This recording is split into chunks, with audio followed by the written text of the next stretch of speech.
Guys, good morning. It's October 21st. I'm with my friend Shaun Frederickson. For those that don't know him, he used to work at TPUSA. He knew Charlie Kirk personally, and he's a man of conviction. Speaking about faith and freedom, he's regularly seen at school board meetings, county board of supervisors meetings, and city council meetings. He's just one of those guys that refuse to stay silent because he understands the importance of his voice, and how that serves the democratic value, and also how that serves the Christian faith and represents Jesus. Shaun, what's up, man? Good morning. Jared, I love this, bro. It's been a long time waiting. Yeah. Good morning, bro. Amped. Um, Genuinely. Thanks for having me on. Thanks for doing this. yeah, I'm really thankful that you'd come on and just share some of your heart and just who you are. You're always an encouragement. You're one of those guys I look up to, and I'm really thankful for. And I love the way you're a dad, the way you father your kids, the way you raise them, your homeschooling, and you're also a faithful husband. There's so many things I could say about you, but I really felt to reach out to you specifically after the Charlie Kirk's passing, and I just wanted to know just your thoughts, your feelings. How did you kind of feel during that time, and just how are you feeling now? And we'll get kind of into the conversation. That's a good question. I think I probably felt like everybody else did immediately when it took place, was just that disbelief and the shock, wondering how could this be? And then going into the frantic state of what happens next. Is this gonna spark some kind of civil war? What's the Yeah. retaliation of the right being? Obviously, being that the right is so armed and capable, Hmm. immediately I was thinking, God, this could lead to something very cataclysmic if we're not careful. This could be the extreme side of the pendulum if we're Yeah. not careful. And so immediately I began to say, okay, we got to logically process this. Let's not overreact. And then unfortunately, my next process was like, how could this be? Like, this doesn't make any sense. Who is this Yeah. guy? And then the curiosity of the rabbit hole really started to open up quite vividly, wondering like, what's the motivation? Like, there's so many, and now I feel like I've landed in this position of just so many questions. I Yeah. think just the loss of such a powerful voice. And what's fascinating is the world reacted to this. And Yeah. working with Charlie and Turning Point, I would go talk to people on the street regularly. And I Hmm. would ask people, do you know who Charlie Kirk is? And often people would say no. And I was always shocked. He had a Yeah. massive following, but there were a number of people who had no idea who he was. I was at a friend's party the other night. We are just doing like a harvest party with the kids. And we're sitting around a table and we're talking about Charlie and kind of mourning the loss and processing and discussing all the Yeah. theories about what could have happened. And one of the guys at the table, someone I respect, a Christian leader, he chimes in. He says, "Yeah, dude, I had no idea who Charlie was." And That's like shocking, bro. Like, are you a yeah, proverbial ostrich with your head in the sand, totally. you know? Yeah, I was Yeah.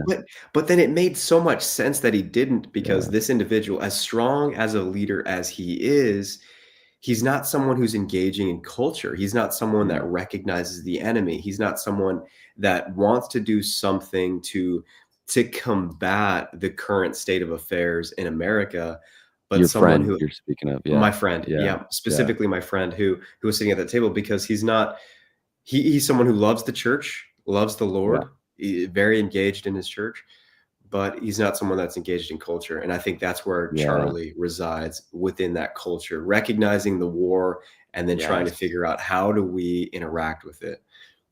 And Yeah. in such a short amount of time, 31 years old, man. I'm gonna be Mm. 38. Like, what an impact this guy had. But for me, Shaun, like, his passing meant a lot for me, and I am still trying to wrap my mind around why. I think part of the reason is I saw myself in him. I was a homeschooler, a debater. I was passionate about faith and freedom and politics. But there's something about him that just, like, I don't know, it just you could feel the injustice. It felt personal. It felt like someone I knew, um, but I didn't know him, and so many of us didn't know him, and we're just kinda left to speculate, like, what was this guy really like in person? But you're someone who actually did know him. You spent time with him. What was your experience like just kinda being around him? What was he seemed almost, like, really intellectual, but also, like, had a little goofy side, but we're all left to, like, speculate. Like, Mhm. what was your experience like?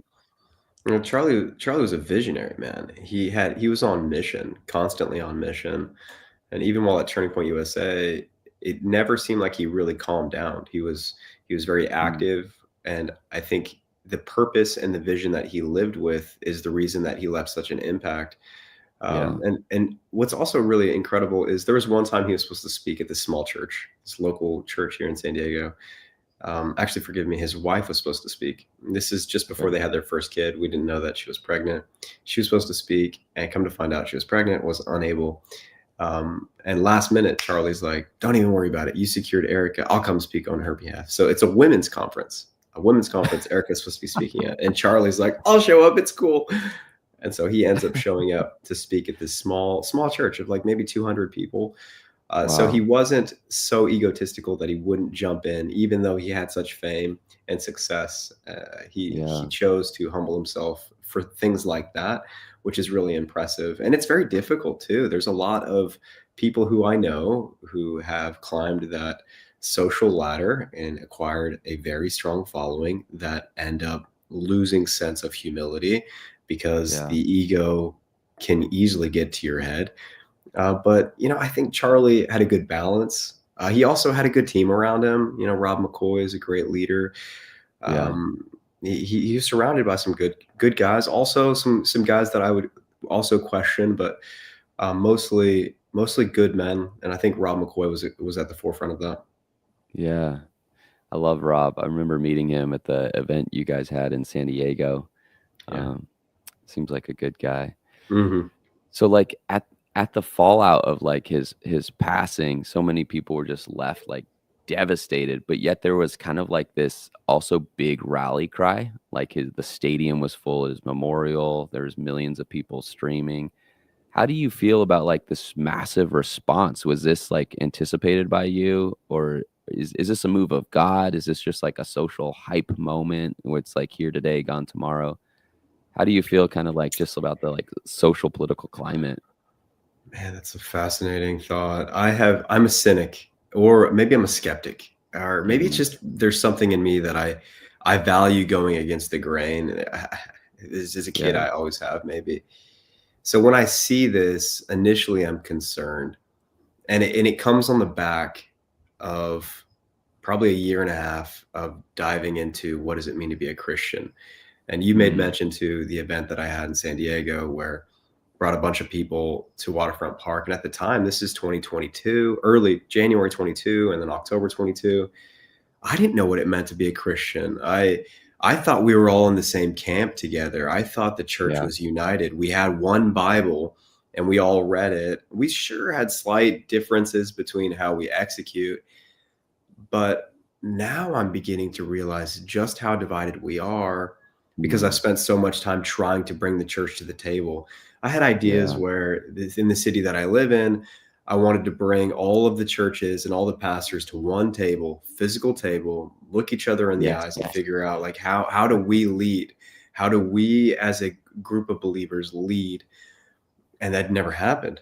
And I was like, "That's Yeah. strange." And so I tried in another city and then another city, and it never happened. You couldn't get these Christians to sit at the table together because we're so divided. So whether you're Yeah. Lutheran or Presbyterian or Anglican or Pentecostal or Church of Christ or Assemblies of God or Jehovah Witness or Seventh Day Right. Adventist, there's constantly a push away from unity. And Mm. so to bring it back to your question of when Charlie dies and you see 277,000 people Yeah. attend his memorial, I want to celebrate that. Yeah. But I'm nervous, to be honest. I'm just Yeah. like, I think it's easy now to look back at the massive revivals in American history. The First Great Awakening, the Second Great Yeah. Awakening, the Billy Graham Crusades, these other big Stadium swells of, events, big moments. Yeah. and we look back and we're like, wow, that was successful because all of the people that attended. But what we Mm. tend to forget is the byproduct of those events. Like think Mm. before the First Great Awakening, there were 11-ish, maybe denominations, right? So Mhm. you had like the historic Protestant denominations that existed before the First Great Right. Awakening. And then after Jonathan Edwards and George Whitefield do their incredible work, then we have like 30 denominations. And then Yeah. after the Second Great Awakening, we have like 60 denominations with Mhm. Finney. And then Finney also introduced some interesting theology, like the theology of like confess with your mouth and believe in your heart. That's scripture, but he's the guy that said, well, all you have to do is do this and then you're a Christian. He really simplified the onboarding to be a Christian. And I Mm. bring this up because here we are at another revival moment. And what's going to happen to Christianity? Will we sever again? Will we split Mm. again into more denominations? Or will we begin to bring it back to a form of unity and simplicity where churches and Christians can sit at the table again? Because that's what we need. We need a form of unity, which is Yeah. why for myself, I'm starting to go back to more historical Protestant denominations. I'm even looking at, Eastern Orthodox, Catholicism with like a new set of lenses, Yeah. recognizing, okay, I think I was really taught to be angry at these people and call Catholics Right. and Eastern Orthodox not Christians. But then Yeah. when you find out, dude, there are Eastern Orthodox churches that are in the Middle East that have been there for 1,000 years. Yeah. It's really humbling. Yeah. I've seen actually a remarkable amount of my friends considering Catholicism or Eastern Orthodoxy, and they've like gone from like charismatic experiences to like orthodoxy, and it's like, wait, how did this Yes. happen? What Yes. are you thinking and processing? And when I sit down with them and talk with them, I'm like, oh, okay, I feel your heart in this, man. There's Yeah, something about the ancient faith. There's something about the Eucharist that I feel like we've that's undermined. There's right. something about these things that, as young Protestants raised in like Calvary chapels, maybe That's right. we didn't fully get the full picture. But it's interesting what you're talking about. You have a huge stadium, you have a lot of attention, you have millions of viewers, and you're kind of asking yourself this question: what is the byproduct? And so much of the time, Christianity turns to reduce these powerful moments to just belief systems like headiness instead of like life transformation. And I know you as someone that's like, you want to see like how does this materialize? How does this become embodied in your local community? How's this change your marriage? How's it change you being a dad? How's it change you? Like, are we raising crops yet in a chicken farm? I hear a rooster Come on now. in the background somewhere where you live. There's like a rooster crowing. I'm like, dude, that might be like a prophetic moment for us to realize like an awakening happening Yeah. here. But yeah, where do you want to see the church go? Like, you're a visionary yourself. You're a man of action. You're like, hey, let's mobilize and let's get about it. Like, where do you think like we can move towards? One of the big steps forward has to be recognizing the errors that we've introduced. I've and I think that just takes a sense of humility, and Yeah. it's gonna be rough because there are full denominations that are built on heresies. Like we're Mm. just gonna name. I'm gonna name one. If anybody is a oneness Pentecostal, I'm sorry, I'm picking on you, but we're starting there. The oneness Pentecostal denomination. They're modalists, which means they don't Mm. believe in the Trinity. They also believe Mm. that one has to be baptized in the Spirit to be saved. That means that if you're not speaking in tongues or you have signs of in miracles, then you're Yeah. not saved. They also believe that you have to be baptized in the name of Jesus only, not the Father, Son, and Holy Spirit. So that denomination, man, that's fringe. That's heretical. That's a Yeah. problem. And what we as the church have to do is get back to a position where we understand what it means to be a Christian so that these Mhm. heretical denominations can slowly wither away. And I'm not saying Yeah. we don't need like an inquisition. Remember the Inquisition in Spain, in Europe wasn't killing non-Christians. It was killing those who claimed to be Christian that weren't. And Yeah. we don't need another Inquisition. What we need is a solidification of what does it mean. We need defined terms. We need to understand what does it mean to be a Christian. Right. Because if we continue to keep it so vague that I watched a fantastic, and I encourage everyone to go and listen to this debate with Allie Beth Stuckey on Jubilee. She Mm. ends up debating 20 woke Christians or 20 liberal Oh, Christians. But here, that's the interesting part is they're called Christians, right?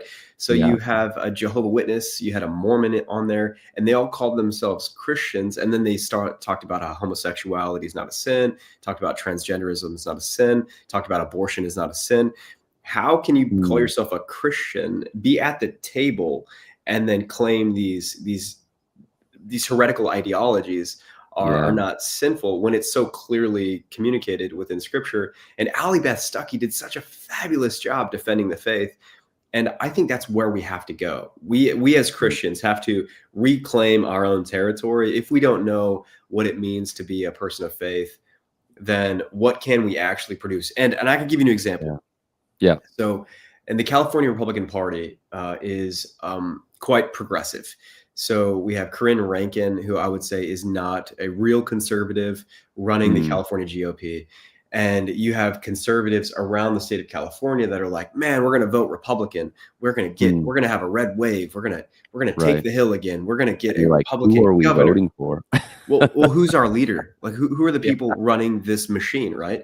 So Right. there's such an ignorance in the Republican Party in California of who's actually engaging and controlling and moving the levers, that the average person who's slightly politically active assumes the best of the party, but we're Mm, not actually educated on the fundamentals. So what right. happens is the machine is actually different than the constituent. So Yeah. the Republican Party in California is moving more and more progressive. There's a number of gays. The log cabin Republican Party is heavily influencing the So this California is something GOP. people don't even know about. The Log Cabin Republican, what did you say? The Log Cabin Republican, The log cabin Republican Party. Yeah. a Yeah. group The log of cabin Republicans. Yes. homosexual men Yeah. that have a huge finances, pour Yes. them into the Republican Party to kind of control the leadership and the vote of the Republican Party in California. And we Yes. think when we're voting Republican, we're gonna stop abortion, we're gonna save people from the Yeah. transgender narrative, and we reinstill, family values and Christian values. And we're like, you guys, we don't even know who we're supporting. You got it. Would you That's speak into exactly that a right. little bit? Is that Yeah, right? so you summarized that perfectly. The average Republican voting Christian thinks that the Republican Party is like them, but they don't Yeah. even realize that the California Republican Party has been actively attempting to change the constitution of the Republican Party, the bylaws within the Republican Party, so that they would support gay marriage and Mm, abortion. So right. the party of the Republicans in California doesn't support marriage between a man and a woman, nor do they stand against abortion. That is terrifying. So who Yeah. are you actually voting for? Like, who are these candidates? If the system itself doesn't stand on the same principles that you stand on and that I Yeah. stand on and our community stands on as Republicans. And I use Yeah. that example because that's exactly what the church is running into. Is many Mm, of these Christians around America are going to these churches and we think our pastors, they believe the same thing we believe. And right. we've been in these churches for 5 years, 10 years, 20 years, and we're wondering, why is our pastor not standing up for this issue or that issue or taking the hill? Well, it's because most pastors don't actually believe what you believe, or the denomination might not believe what you believe. There's a church here in northern San Diego County. The church is called North Coast Church, Yeah. evangelical free denomination, historically kind of apolitical. Well, that pastor was attempting to introduce Revoice. And if you don't know what Revoice is a transgender ministry. And really, it's not a ministry. It's actually an activist group that's attempting to subvert churches. And the hope Wow. of Revoice is to get the pastor to let them in. Once they get in, they help the staff and the executive team understand how to welcome in homosexuals and transgenders. And you're like, okay, that's fascinating. Then what? Well, Okay. it slowly waters down the mission. It slowly waters down the Yeah. gospel in that church. Well, North Coast, Chris Brown is the pastor there. North Coast got exposed. He accidentally said it from the stage, and then some curious people in the church started looking up what is revoice, found out, and they started talking and sharing, and everybody got angry about it because naturally that's not a position Yeah. the church has historically taken. So Yeah. what happened is he backpedaled, and he took backpedaled to the point where revoice was no longer an organization they're going to partner with. Well, give it a year, maybe. Could be less than a Yeah. year. Could be 6 months. He introduced another organization that's very similar to Revoice. It's actually Right. called The Posture agenda stayed Shift. the same. But he found a different organization doing the same Wow. exact thing. And in the cover of night, he has a mandatory staff meeting where all of the staff at North Coast Church are taken into this 2 day, 8 hours a day mandatory meeting to learn how to execute the training and the teaching of posture shift to welcome in the gays and the transgenders into the church rather than speaking the truth, regardless of how uncomfortable it is. Speak Yeah. the truth, read the gospel. Jesus didn't care about offending us when he was speaking truth. He Yeah. spoke the truth and he prayed that you would listen. It's like we need to listen to the words of Christ. Yeah. Anyway, so North Coast has adopted a transgender, homosexual Mhm. curriculum teaching, and most people have no clue. There are thousands Yeah. of people that attend this church, but they don't know. And this is my point is if we are uneducated on what the positions are of Christianity, Yeah. then what are we actually standing for? It's the same And we just example I call used with the Republican anything a Party. Christian. Yeah. Exactly. It's And like so anyone's a Christian, and then the word that's Christian right. doesn't mean anything. Means nothing, which is beautiful for those activists, right? Because then you could Yeah. have a homosexual, transgender, abortion person. You can all call yourself and claim to be a Christian because there is no standard any longer, which Yeah. is why I think Ali Beth Stuckey did such a great job to reiterate when she was exposing many of these liberals who claim to be Yeah. Christian that they were not actually Christian. And we Yeah. have to define the terms. If there's no term to Right. define it, it's just And not semantics. just a term in terms of what you believe to be true, because I think this is another trap, is like a Christian agrees with these values, these ethos, but like Christianity is very married to embodiment. And that's where I feel like we sometimes lose it. Like the Christian message it was started as an Eastern. They had Eastern ways of thought, and these Eastern ways of thought were actually supposed to influence the way they practically lived and functioned together. That's why in the book of Acts, like none were without need. They all came, they sold their property. They divorced the world's thinking that they have to hold their property and become independently wealthy. They started sharing, and I'm not like encouraging like socialism or whatever. I'm just saying they started thinking radically different. And in their thinking, it led to radically transformed lives. But when we think about Christianity, sometimes we really just focus on like, do you agree with this set of ethos? Never mind the way you live. You can live like the world. You can send your kids to public school to be trained and indoctrinated by, the school system. Your marriages is on the fringe. You're working a job. The woman's out of the home. Like we're striving to buy a house because that's like the American dream. We're basically like so entangled with all these other narratives, and then we just really focus on, but as long as you believe the right thing, you know, Yes. then you're a Christian. But it's like, no, like Christianity should be this awakening to like truth. Like, no, I want, personally, I want my wife with my kids, raising my kids. I want them educated. I don't want to be working like so endlessly to afford the American dream where I've sacrificed like the quality of life that I feel like Christ has for us.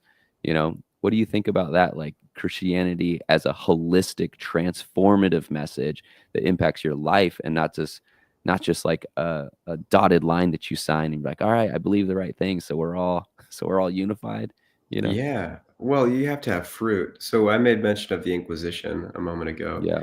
So when Spain was trying to figure out what to do, how do you create a Christian kingdom? They decided, well, we'll just mandate it. So either you're Christian or you get out. And it was Mm, really successful for like 200 years in establishing Christendom in Spain.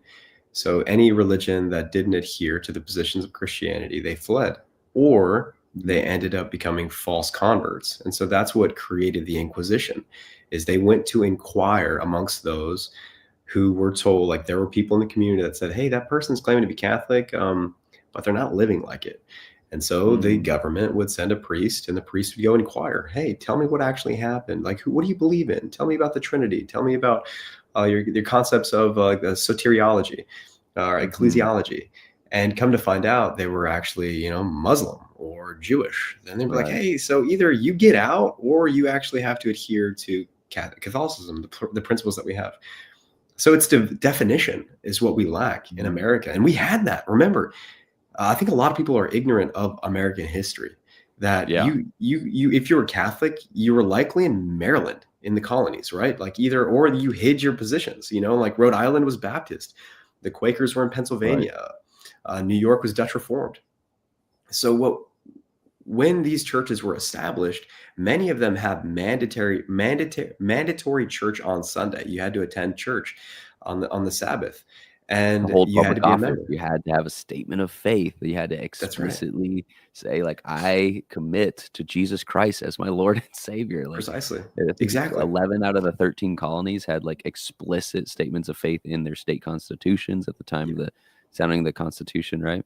You got it, exactly. All of them except for Rhode Island and Georgia. Rhode Island didn't want to include it because they didn't want anybody to lie, and then in Georgia, you had to claim to be, Protestant, so they Right. didn't want any Catholics in office. But what's fascinating is here we are, these people that are sounding this alarm of, "Oh, theocracy," or, "Oh, Christian nationalism." Well, it just shows how ignorant we are as a society of our own history, that we've Right. already done this. We've already created these small groups of people that have a definition of what their position is. Like, and remember, so Dutch Reformed, they have a statement of faith, right? Like they have Mhm. we and then Presbyterians, they have a statement of faith, like the Westminster Confession of Faith. It lays out all of all that whole faith is defined within the Westminster Confession of Faith, the Yeah. Heidelberg Confession of Faith. There are definitions and expectations with the way that Mhm. we live as Christians, and Yeah. if we begin to water it down to the point where it's no longer Christianity, then we're just playing a game. And I Yeah. think that feels like what we're encountering right now in culture is Yeah. there are people who live very scandalous lives that are claiming to be Christian. And then on what grounds can I say you're not a Christian? Because their response can be, well, I believe in Jesus. And you're Mm. like, well, that's the You're like, merit. "So do the That's demons, it. brother." Yeah, bro, So do the exactly. demons. Yeah, good word. And that's it. Yeah. And I think that's where you have, which I mentioned in the Second Great Awakening, was the idea of all you had to do is say, I believe in my heart and I confess with my mouth, and then I'm a Right. Christian. If that's it, then I guess there are a lot of Christians that are just heretics. But Wow. what do you do Yeah. about it? Yeah.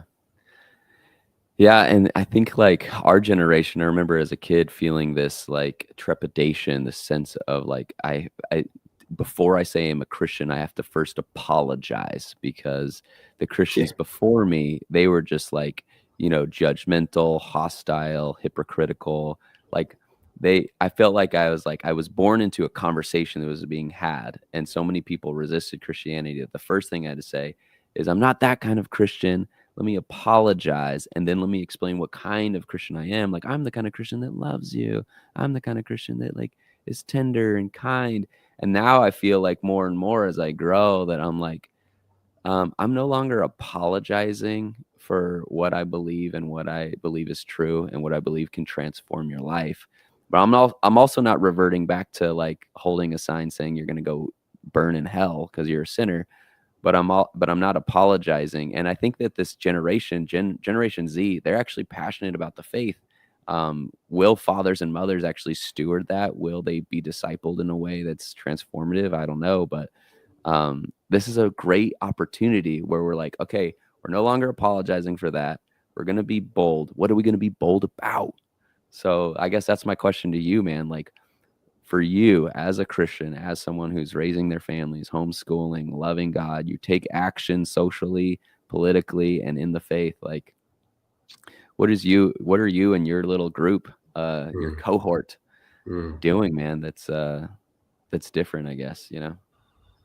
I've stopped watching the news as much lately. Hmm. I'm beginning to realize the visceral reaction we have for the other isn't actually edifying. Mhm. The desire to take up a position against your neighbor isn't necessary. We have to get to Mm. a point where we can rebuild communities. America was great when our communities were strong. Yeah. And if we think that the person across the street or your neighbor is the problem, then it's creating this hyper agitated um, way of living. And I'm Mhm. genuinely concerned about what happens if we keep going, rather Yeah. than pulling back and have those block parties again, have the community gatherings again, welcome in your neighbor. Just remember, there was in America, we used to welcome in strangers into our homes to sleep in our homes Mm. because our communities were safe.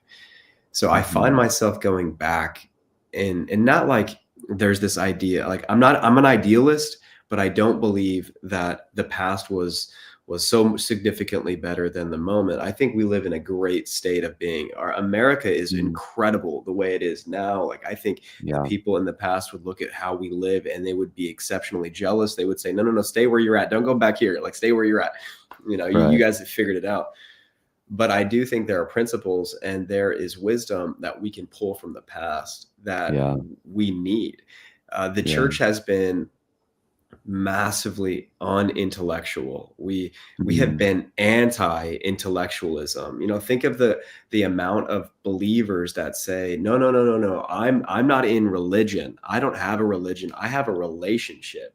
And then when you Yeah. ask them positions about what their beliefs are, they're like, "Dude, that doesn't even matter. Do you know Jesus? Do you encounter Jesus?" And here's the thing, dude, that's how I came into the church. That was me.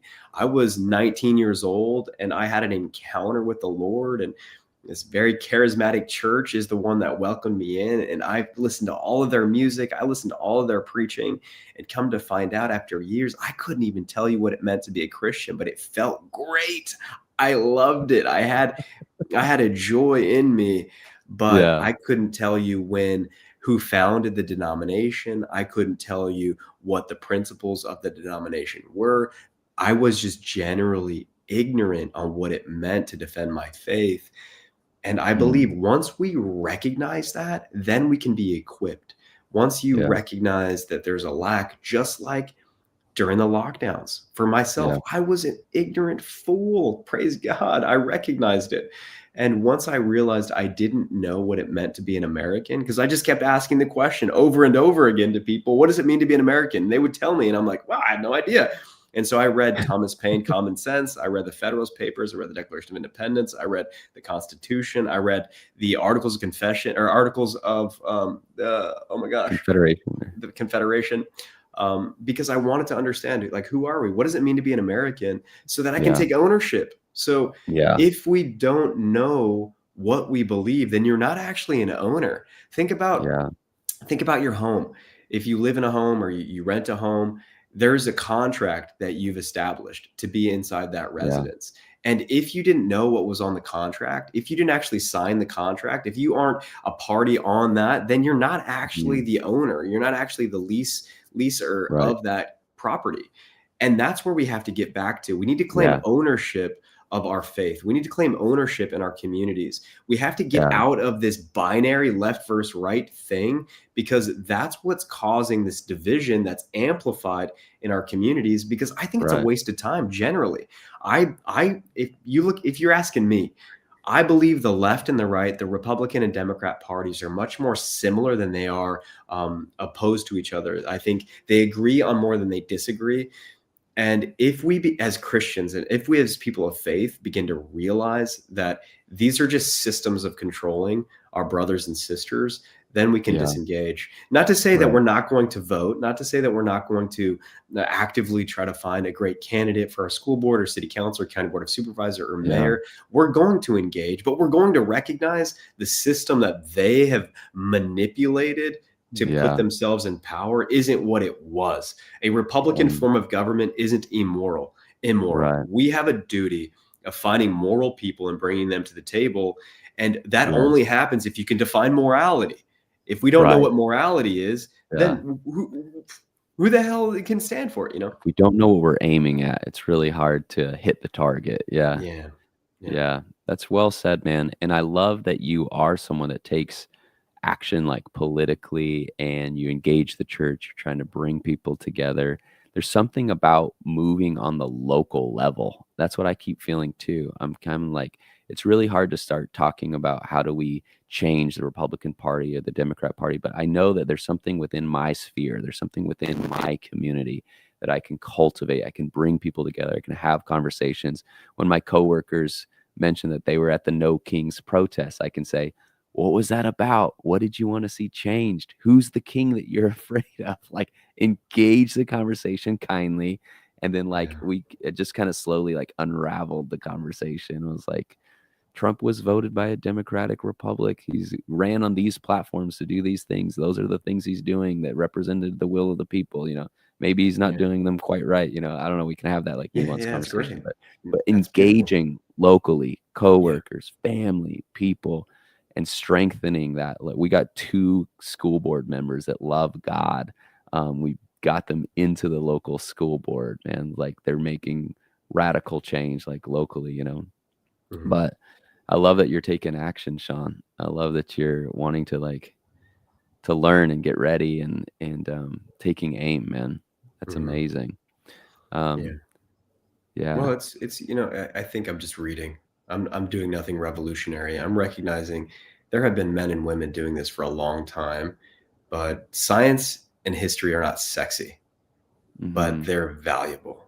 And Yeah. if we don't know the fundamentals of our own history or the process which we live, then we're easily controlled. And that's my great Hmm. concern, that a democracy is evil.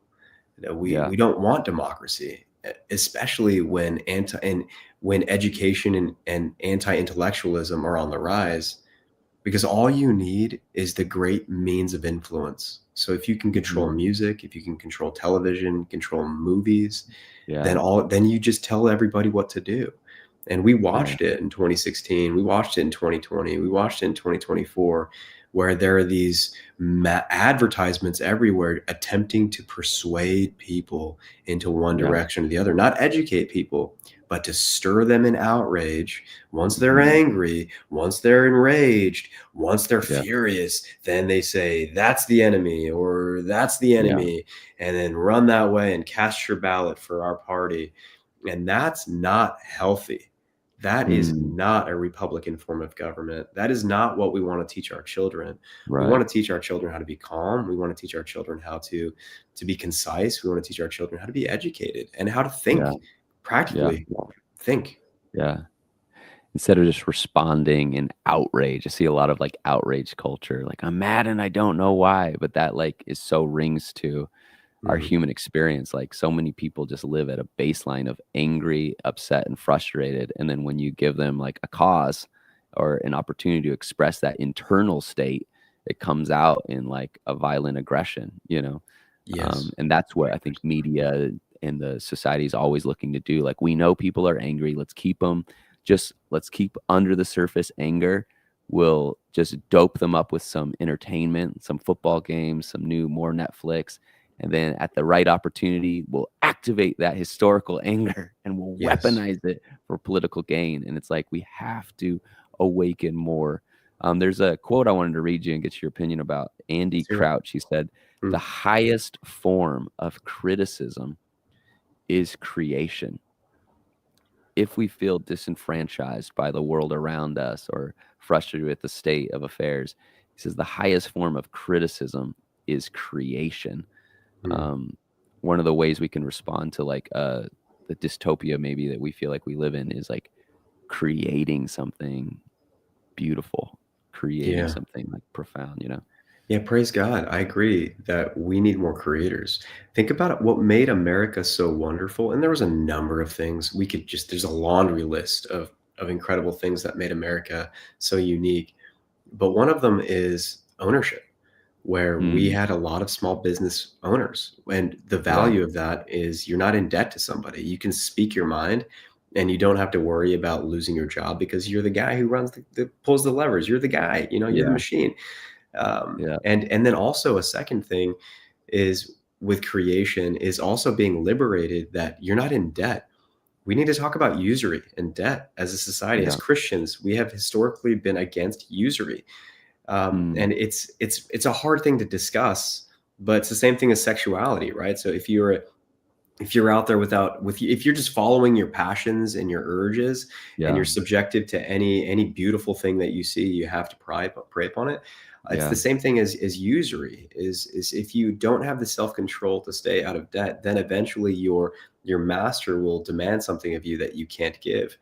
um, and so we as Christians need to get back to the point of principle. We live with principle. We have self-control. Yeah. We understand who we are. We realize how the house was built, and we guard the home. And Yeah. and I'm Yeah. optimistic. I'm genuinely optimistic. I think the next generation, they see this, and Yeah. there's a number of red flags with our Christian churches. And I'm not saying we tear them down. I'm saying we challenge them intellectually, and Yeah. encourage them. Give your pastors books, Yeah. expose like some of these issues, these heretical ideas. If you're oneness Pentecostal, bring it up to your pastor and say, how the heck did we get here? Yeah. How did we walk Yeah. away from the gospel? Challenge it. How did we land in such a strange position? Because Yeah. glory to God, we have the capacity to think, Yeah. and use our brains, man. The Lord gave us brains for a reason. Dude, thank you so much for saying that. One last question. I had a friend after Charlie died. He called Charlie Kirk a racist, false prophet, and he suggested that Trump was leading a cult. And I'm just like kind of dumbfounded, like how it's so hard when someone that you love so much, and then you have so many ideas that are similar. Like this person and I, we agree so much theologically, so many. We want to build communities. We love our families. We love our like our cities.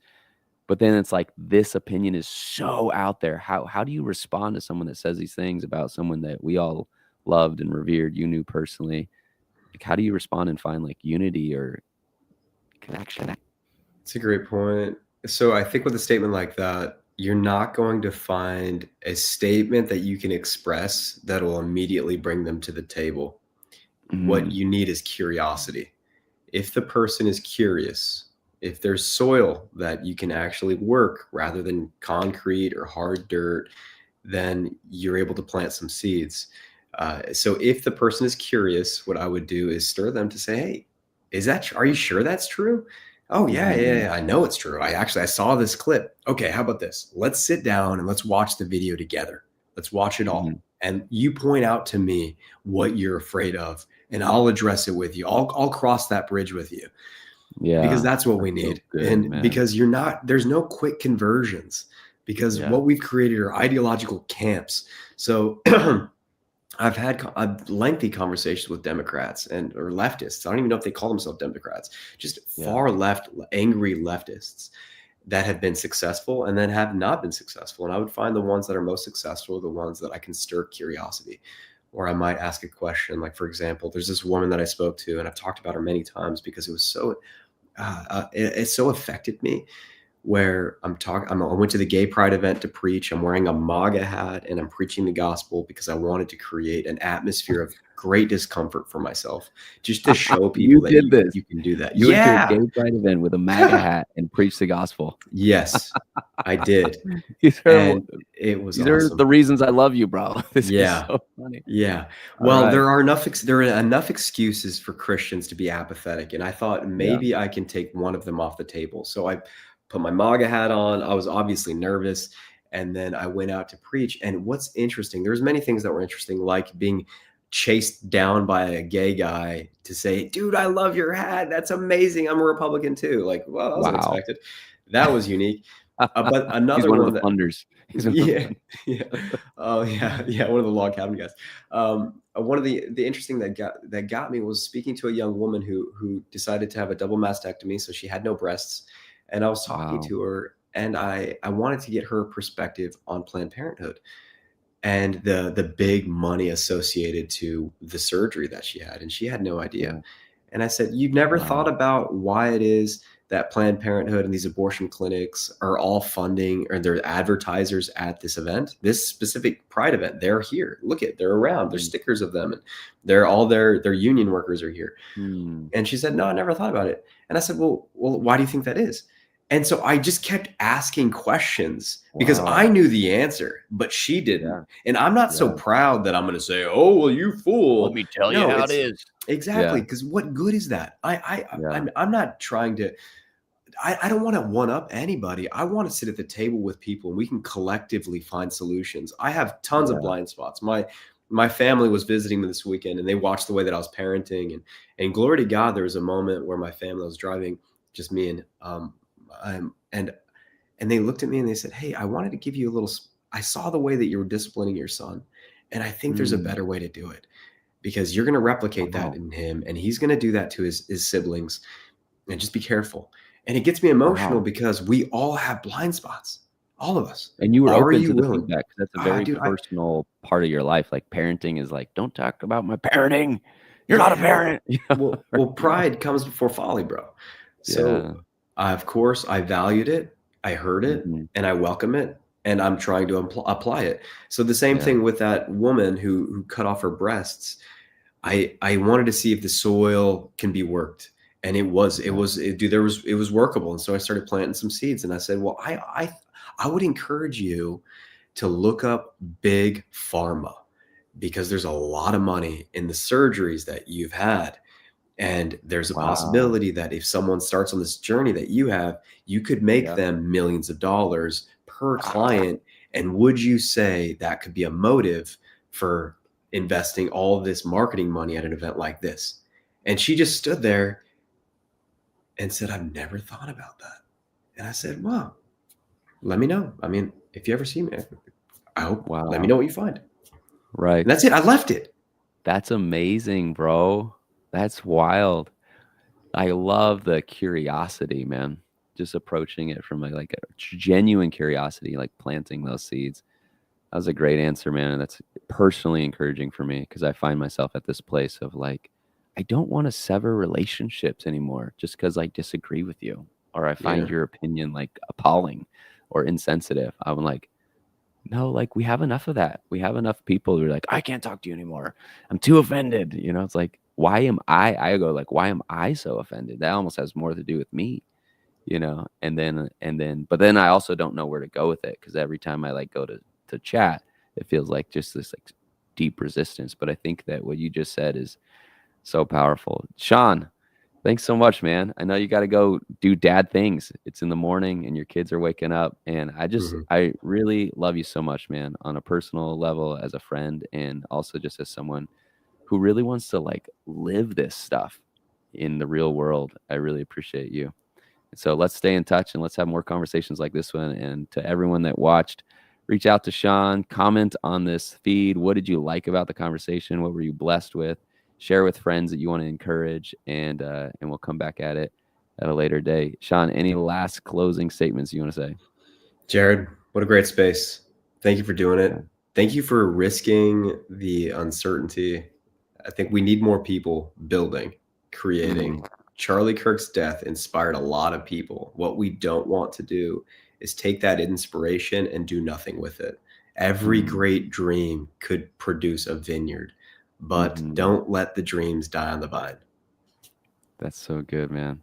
Well, let your dreams stay dreams. Love you, Shaun. Thanks so much. Yeah.